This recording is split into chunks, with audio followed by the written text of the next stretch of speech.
dia, garotada do 6º ano, garotada esperta, ligeira. Prepare aí o seu material, o seu caderno, o seu lápis, sua caneta. Já fica aí ligadinho na aula de hoje, justamente aí para você ir organizando os seus estudos durante o dia. Nessa aula de geografia também nós vamos desejar um bom dia aos professores que já estão aqui no chatinho, aqui estimulando essa garotada a continuar estudando. Se liga na tela, vamos colocar aí o tema da aula de hoje. O setor primário da economia. Eu sou o professor Carlos Neri, vou estar mediando a aula com vocês. E aqui do lado já está o professor Antônio Russo, professor de Geografia. Bom dia, professor Antônio. Bom dia, professor Carlos. Bom dia a todos que irão acompanhar mais essa aula do 6º ano do ensino fundamental dos anos finais.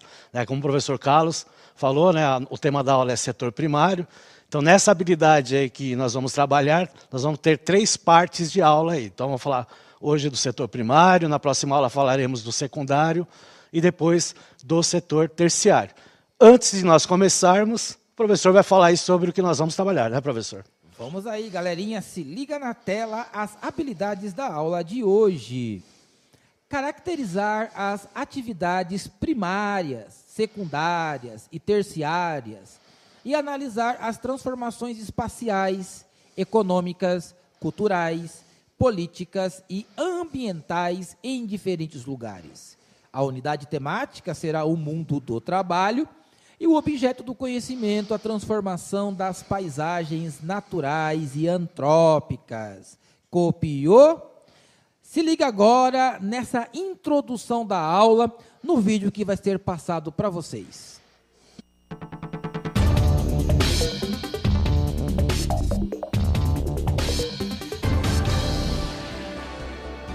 Um levantamento inédito mapeou o uso da água na agricultura irrigada no país. O estudo é uma parceria entre a Embrapa e a Agência Nacional de Águas e vai ajudar na fiscalização e em campanhas de regularização e de uso racional dos recursos hídricos. Veja na reportagem.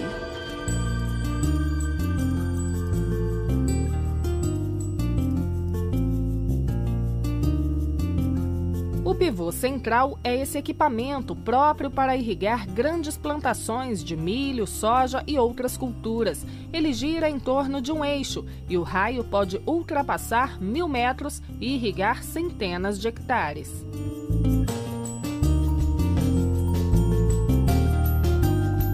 Na nossa região, aqui dos Cerrados, nós temos pivôs variando de 80, 120, 200 hectares, mas pode chegar, o maior, se não me engano, é 500 hectares, que tem um raio de 1.000, 1.500 metros.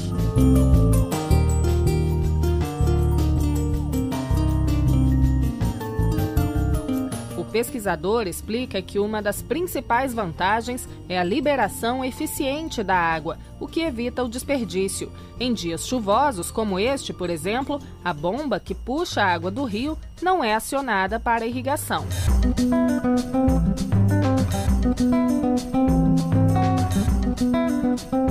Nós temos equipamentos hoje que possibilita aplicar água na quantidade certa, que trata as diferenças do solo. Isso é muito importante para você evitar ainda mais os desperdícios.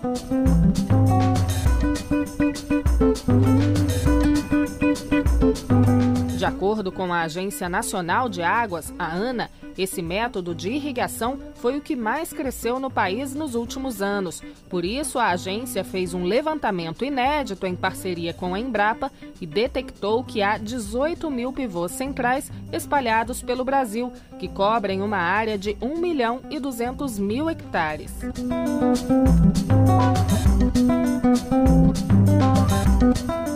Para identificar as áreas irrigadas com os pivôs centrais, foram usadas imagens de satélite da NASA, a Agência Espacial Norte-Americana. A partir desse mapeamento, o governo acredita ter em mãos um instrumento mais eficaz de planejamento e gestão do uso da água para irrigação no país.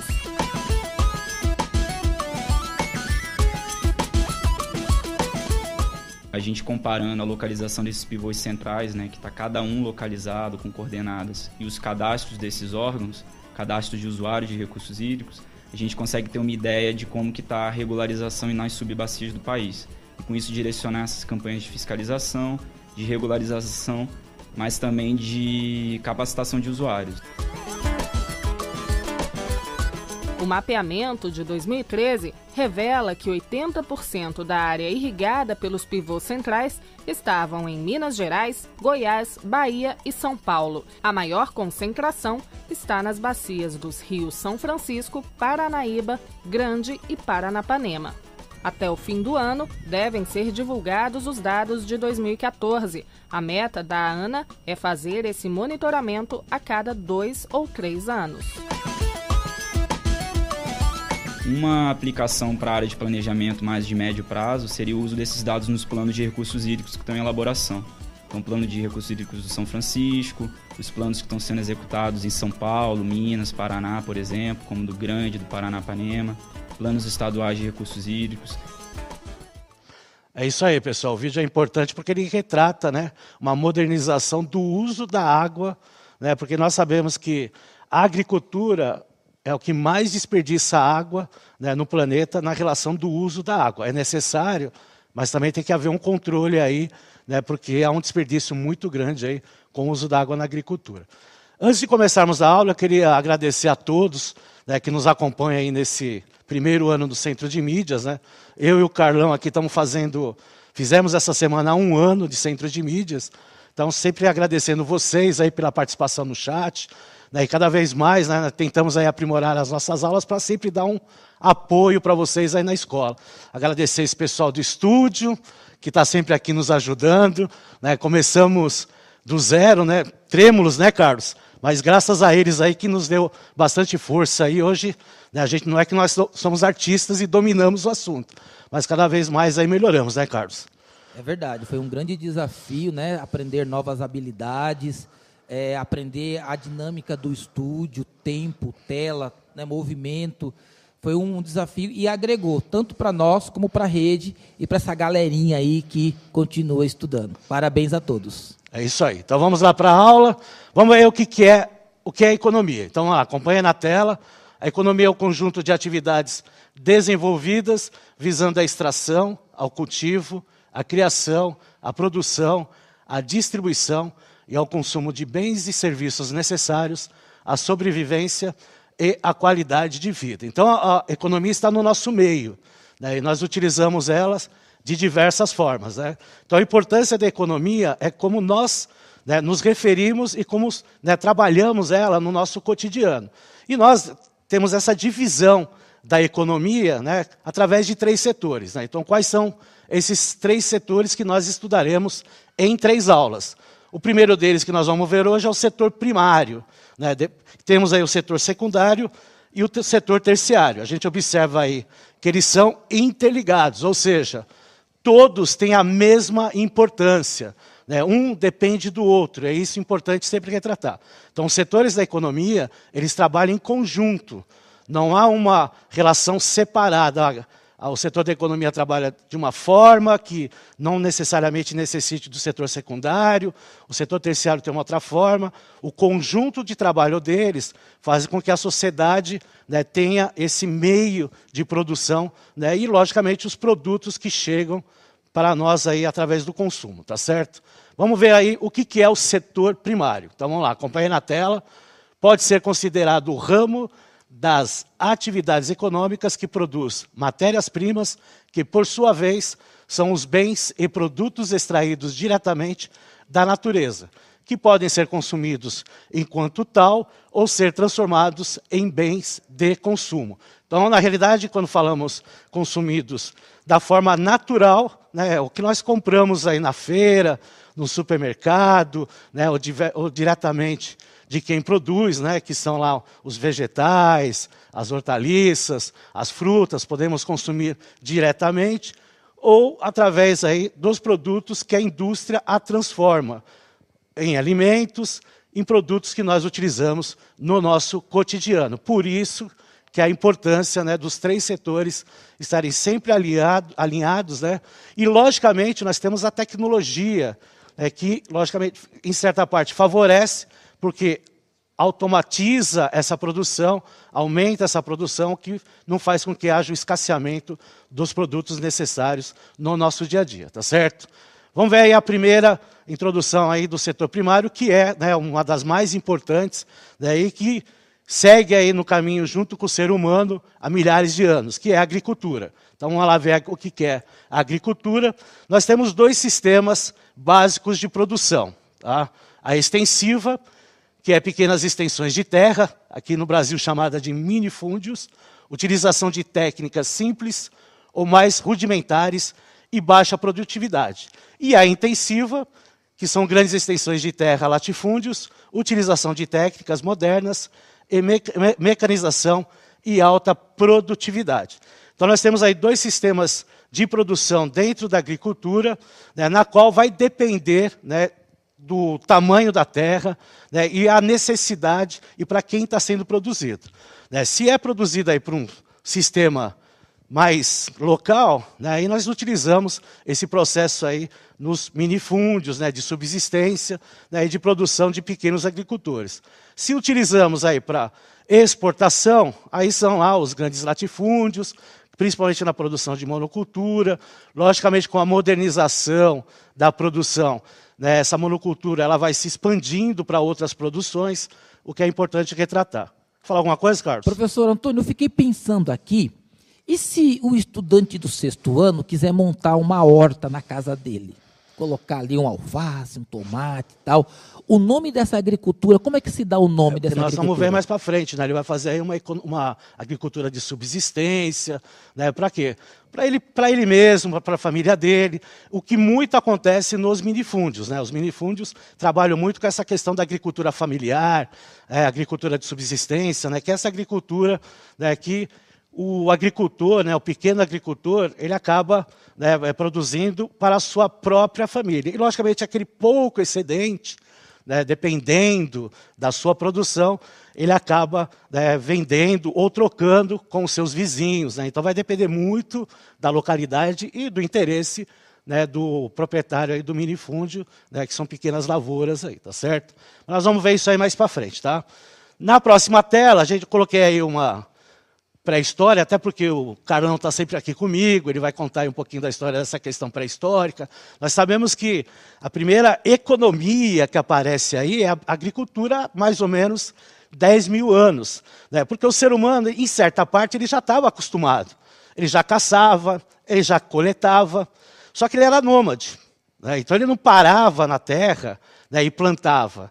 Com o passar do tempo, né, Carlão, ele descobriu que parando... Depois da era glacial, eles encontraram uma região próxima de rios, conseguiram perceber que sempre ali na baixa do rio as plantas cresciam, e ali ele foi estabelecendo ali o seu hábito, né, a sua vida, já foi entendendo, né, foi criando os calendários, né, junto ali com a agricultura. Então, o caçador e o coletor, e depois o agricultor, desde o começo aí da história da humanidade. Exatamente. Então, assim, há mais ou menos 10 mil anos atrás, né, aí o ser humano, percebendo que ele poderia plantar, né, e também criação de animais, que vem logo em seguida, aí ele se torna aí, né, sedentário e começa a produzir o seu próprio alimento, né, e cada vez menos coletando e depois caçando a partir do momento que ele cria os seus próprios animais, tá certo? Aí o professor Carlos aí comentou, né, da questão do pequeno agricultor, do aluno que quer fazer uma hortinha aí no seu quintal. Então nós temos aí os tipos de agricultura, começando com a agricultura de subsistência ou a tradicional. Ela é marcada por uma economia agrícola fechada de alto consumo. Então quando falamos de alto consumo, para o nosso próprio sustento. Baseada na policultura, que é a diversidade de produtos, né? Você está produzindo aí mais de um produto, se é um produto, a gente chama de monocultura, e realizada a partir de técnicas rudimentares, em pequenas propriedades e sem auxílio de máquinas ou de processo de adubagem. E aí tem um exemplo aí de uma horticultura em Almirante Tamandaré, no estado do Paraná, tá certo? Então, é interessante retratar isso. Boa parte da agricultura, pequeno agricultor, ele trabalha com diversos tipos de produto, por isso que a gente chama de policultura. Ele não vai ser uma agricultura, né, para venda, principalmente para exportação. O máximo que pode acontecer é vender no próprio país, né? Aí vai depender da extensão das suas terras, né, da intenção também dessa família, que boa parte desse tipo de produção de subsistência, ela é familiar, por isso essa denominação, né, então, e ela é tradicional. Ela muitas vezes passa de pai para filho. Então é interessante também retratar isso. Então muitas vezes é para próprio sustento, né, quando se tem um excedente, aí sim, né, pode-se vender ou fazer a troca de produtos aí. Logicamente que quanto mais, né, se a gente falar de 1950, 1940, essa agricultura ela mesma era de troca de produtos, né, mas com o passar do tempo, começa a ter essa comercialização até dos pequenos agricultores, inclusive aí da agricultura familiar. A gente muitas vezes vê isso, né, falando, né, que compra aí produtos de mercado, né, do comércio aí, de produtos que vêm aí desse tipo de produção que eu estou falando aí, que é a agricultura tradicional ou familiar, tá certo? Ou propriamente subsistência. Vamos lá para a próxima? A próxima que nós temos aí é a agricultura orgânica, né, também chamada aí de biológica. Ela foi introduzida no século XX e também chamada de cultivo verde. Tem como principal característica o equilíbrio ambiental e o desenvolvimento social dos produtores através do desenvolvimento sustentável. Os elementos orgânicos são cultivados por meio de um controle biológico de pragas. Técnicas de baixo impacto ambiental são utilizadas nesse sistema como a rotação de culturas, o uso de adubo verde biológico e a compostagem de matéria-prima. Quando a gente fala de rotação de cultura, é porque vai rodando, né, a cultura na terra, né, faz lá 3 tipos de cultura alimentar, né, você vai produzir 3 tipos de produtos e vai rodando, né, para não ter um desgaste maior da terra. Né, porque tem certos produtos que são produzidos que eles acabam sugando muita energia, os nutrientes da própria terra, né, e utiliza material biológico. Quando fala em compostagem, o próprio adubo ele é feito da própria natureza, por isso que ele é biológico. Então esse sistema não utiliza fertilizantes, não utiliza nenhum processo químico. É tudo processo natural. Por isso que ele fala aí de cultura verde, tá certo? Então é interessante retratar isso.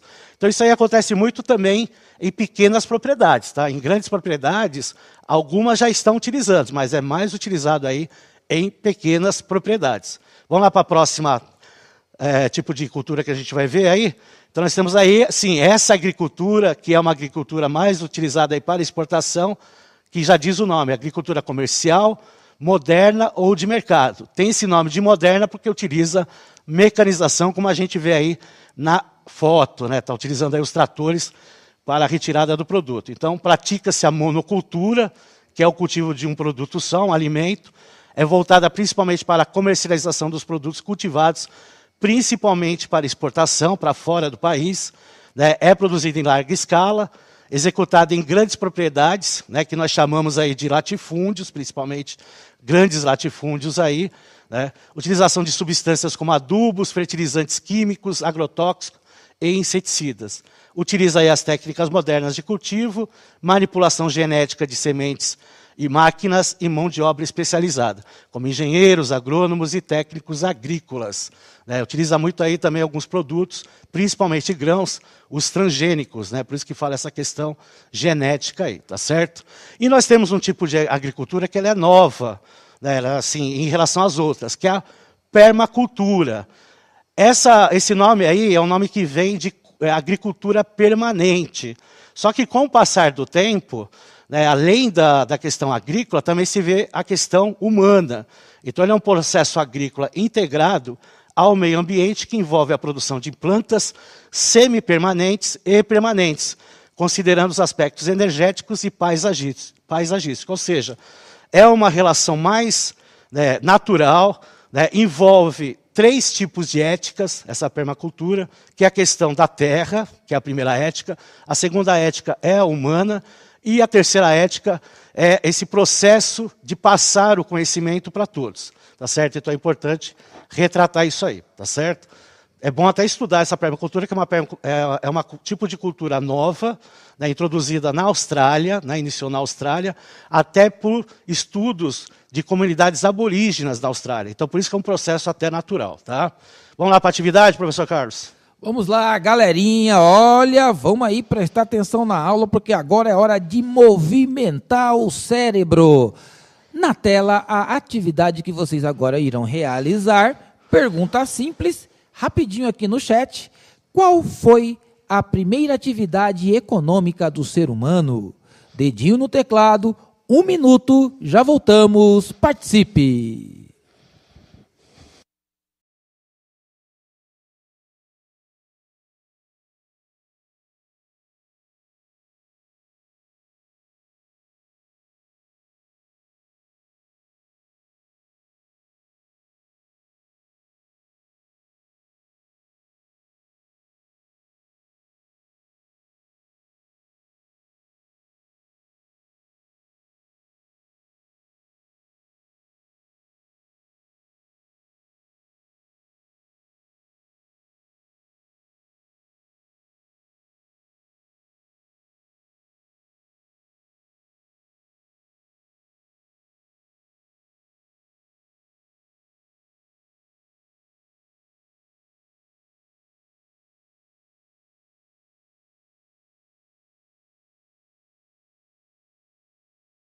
Voltamos para a interação. Professor Antônio, a geral aqui no chat é a agricultura. É isso aí, pessoal. Então, né, conhecimento aí é a base da vida, né? Tipos de pecuária aí. Vamos lá, a sequência aí, para terminarmos a aula, né, passando tudo aí para vocês. Temos aí a pecuária de corte, que é a criação de rebanho com o objetivo de produzir e comercializar corte de carne animal. Tem a pecuária leiteira, que é a criação de animais para a produção de leite e derivados, como queijo, manteiga e iogurte. Aí nós temos a classificação como da agricultura. A extensiva, produção mais simples e arcaica, caracterizada por grandes áreas, onde os rebanhos são criados soltos e se alimentam do pasto. Há pouco ou nenhuma utilização de recursos tecnológicos. Já a intensiva, utiliza-se de instrumentos tecnológicos para uma maior produtividade, como máquinas e equipamentos, mão de obra qualificada, insumos, sementes híbridas, transgênicos, clonagem e inseminação artificial. Né? Logicamente, como falei para vocês, quanto mais, né, a tecnologia avança, ela vai avançar nos 3 setores da economia. Não seria diferente no setor primário, tá certo? Vamos lá para a próxima, que faz parte também aí, que é a relação da agricultura com a pecuária, né, a agropecuária, né, que o Brasil aí tem, né, no seu PIB, né, o Produto Interno Bruto, uma boa parte relacionada com a agropecuária. Então nós temos aí os campos usados para a agricultura e os animais domesticados. Então essa mistura aí dos 2 tipos aí do setor primário nós chamamos de agropecuária, tá certo? Agora vamos lá para a extração mineral, que também faz parte do setor primário. O setor primário, a extração mineral, aí nós estamos vendo uma mina de carvão na Austrália, ela acaba, né, degradando o meio ambiente, né? Então ele é importante, mas a forma como é extraído o mineral, né, em boa parte do planeta, faz essas formações aí de crateras, como a gente está vendo na imagem, para extrair mina de carvão quando está no subsolo, né, da terra, e aí acaba extraindo. Ou até próprio nas regiões planálticas, né, como serras e montanhas, dependendo se estiver achando aí, tá certo? A próxima que a gente vai ver, a extração vegetal, que também acaba, né, em certa parte, degradando aí o meio ambiente, com um corte maciço das árvores, até mesmo, né, desnecessariamente. Né? Então nós temos aí o corte das árvores para a questão da celulose, né, para a transformação do papel, também para a questão aí de móveis, né, e outros utensílios que nós utilizamos no nosso cotidiano. Mas tem outras atividades que também fazem parte do setor primário. Então acompanhe aí na tela. A silvicultura, que é o cultivo de florestas através do manejo agrícola, a fim de produzir madeiras e outros derivados para satisfazer as necessidades do mercado e, ao mesmo tempo, promover o uso racional das florestas. A piscicultura, que é o cultivo de peixes, principalmente em água doce. A apicultura, atividade que consiste na exploração comercial das abelhas para a produção de mel, pólen, geleia real e própolis. né? Tem outras atividades aí que poderíamos estar falando, mas são as principais aí. Entre aí na tela, print a tela aí que vai aparecer, o Saiba Mais. É um jogo interessante que está no site do Currículo Mais, né? Joguem aí que faz parte aí, né, de um desenvolvimento de agricultura, tá certo, pessoal? Quero agradecer aí a participação de todos no chat, pelo acompanhamento da aula. Obrigado aí por esse ano acompanhando, que seja um ano de vários anos aí, né, das nossas parcerias. E agradecer ao professor Carlos mais uma vez pela parceria, professor. Bem legal, nós já estamos no final e eu fiquei aqui pensando do desafio que as escolas têm de colocar uma horta na escola, de ensinar os estudantes a mexer com a terra, com as hortaliças, com a compostagem. Alguns professores colocaram aqui no chat que fazem isso, mas ainda é um grande desafio implantar essa agricultura aí, esse ensino nas escolas. Galerinha, avalie a aula no final e até a próxima aula. Tchau!